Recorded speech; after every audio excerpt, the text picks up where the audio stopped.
Machuutanaan bililee harkanuu qabuun isintu nu baase qilee nu bu'uu ka'ee gammachuutanaan hamilee harkanuu qabuun isintu nu baase qilee. Allahu akbar. Gammanne jirraa nu silaahu akka malee galatooma jenna nuuf taatanii hamilee. Gammanne jirraa nu silaahu akka malee. Galatoma jenna nuuf taatanii hamilee nu bu'uu ka'ee gammachuutanaan bililee harkanuu qabuun isintu nu baase bilee. Allahu akbar. Bismillahi je'ee wala lootoo kaasee alhamdulillahi je'ee itti aansee kan faarfamuu qabu rabbii kiyya faarsee kan faarfamuu qabu rabbii kiyya faarsee. Allahu akbar.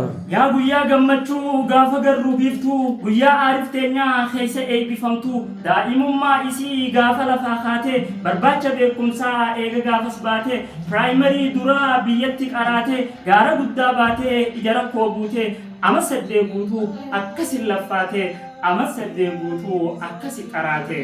Allahu akbar. Haayaskuul baratuuf biyyarraa imaltee of duuba kan ji'iin hiriyaa sii laaltee waggaa 4 booda haayaskuul xumurtee eegas achi booda kolleejjii dabartee hojii dubartiin dadhabne dhiirrinuu hojjette aarii fi dhabne waan jennu fakkeenya biyyatoo tan hiriyaan qabne fakkii si godhannee osoo si hordofne shamarranii miti dhiirrinuu wallaaltu biyya tiyyaa miti naannoo wattuun galtu hundaafuu aarii fi waa maraa dandeesse baga guyyaa arraa kana nagaan geesse koongiraa muktii too aarifaa yaa dooktara fayyaa tani nuuf hangafa fakkii si godhataa warri ol adeemu lafaa. Allahu akbar. Allahu akbar. Rabbiitu farfamaa silaa sunda dursee handhabamaa irraa nama si taasisee jiraatuuf baratus haala si mijjeessee tolaaf galata isaatiin arra geesse tolaaf galata isaatiin isa arra geesse. Allahu akbar. Faaruu rabbii kiyyaa ammaa sitti aansee haadhaa fi hamdiidhaa fi khaxaaf maatiin aarifaadhaa of Allahu akbar. Allah akbar jigama. Ya tabbatan dia. Wali damanne. Allahu akbar.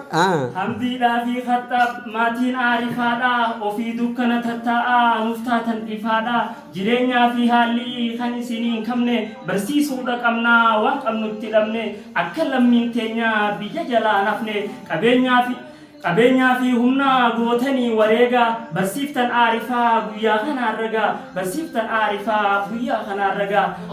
Allahu akbar. Fakkeenya maatiidhaa maalummaa eenyummaa maatiin aarifteenyaa baay'ee galatoomaa akka Allahu akbar. Bo Oh tu malah tu. Insya Allah ini nama masalah nanti. Tu betul. Hamdi fi khatab maatiin aarifaadhaa ofii dukkana tattaa'aa nuuftaatan ifaadhaa jireenyaa fi haalli kan isiniin qabne barsiisuudha qabnaa waan qabnutti dhabne akka lammiin teenyaa biyya jalaa nafne qabeenyaa fi humna gootanii wareegaa barsiiftan aarifaa guyyaa kanaan ragaa barsiiftan eegisii guyyaa kanaan ragaa. Allahu akbar. Fakkeenya maatiidhaa maalummaa eenyummaa maatiin aarifteenyaa baay'ee galatoomaa akka biyyattiitti fakkii isin godhanne akka biyyattiitti fakkii.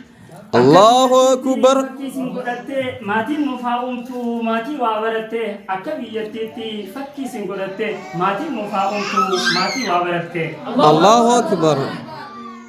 Dhalaan biyya teenyaa takka hin qaraatu kutaa 8-9 takka biiran tartu balaa biyya keessaa ammaatu na buuse maal abbaasaa badaa barumsuma kanaa yoon irraa dhiise akka geelawwan koo qalbii gammachiise an fayyaa hin dhabne biyya guutuu keessaa maaltuun namacheesse jettee osoon dhiisiin kophummaa ummooyte onnee abdiidhaa fi murannoo hundooyte.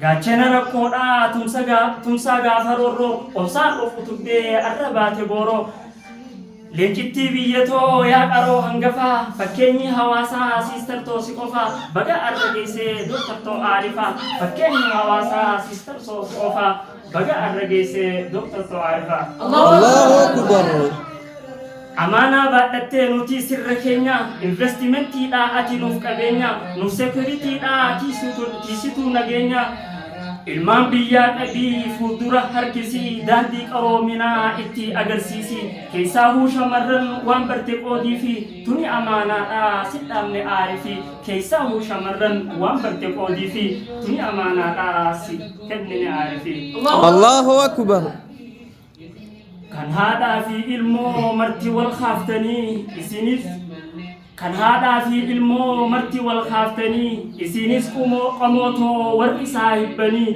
gaafaa nuti hufnee harka nu qabdanii dukkana ibsitan ifaan uftaatanii bohartiin uftaatan ofin nu qabdanii akka lafee duydaa isiniin dhaabbanne sanii fi duraanuu isin afeerranne hundummaan keessanuu